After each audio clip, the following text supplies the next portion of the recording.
Assalaamu calaykum, waa Yuusuf Shire. Maalin dhaweyto ayaa aniga iyo aabbo waxaan soo booqannay oday ay asxaab ahaayeen oo markaas yara xanuunsanayay.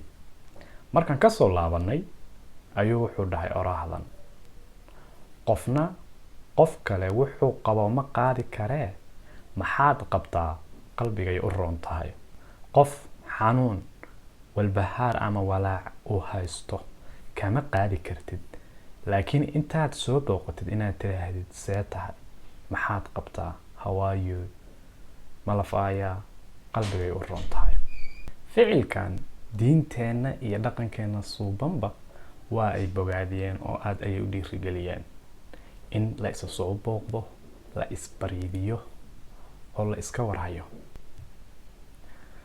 Runtiina malayn kari maysid saameynta togan ama wanaagsan ee ay taa ku yeelan karto qalbiga qofka wax soo booqday iyo kan bukaanka ah ama xaaladda adag ku jira ee la soo booqday.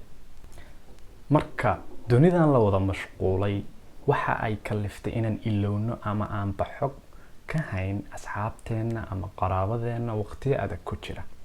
Marka haddaba haddii aad garanaysid qof asxaabtaada ah ama qaraabadaada oo waqti adag ku jira ama xanuunsanaya ama la tacaalaya xaalado adag, markaasi booqo oo weydii sida uu yahay. Haddii aad mashquulsan tahay, wac oo weydii kana wareyso xaaladiisa.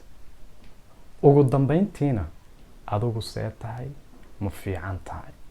Waxaan rajaynayaa adiga, asxaabtaada iyo qoyskaaguba inaad wanaagsan tihiin. Assalaamu calaykum.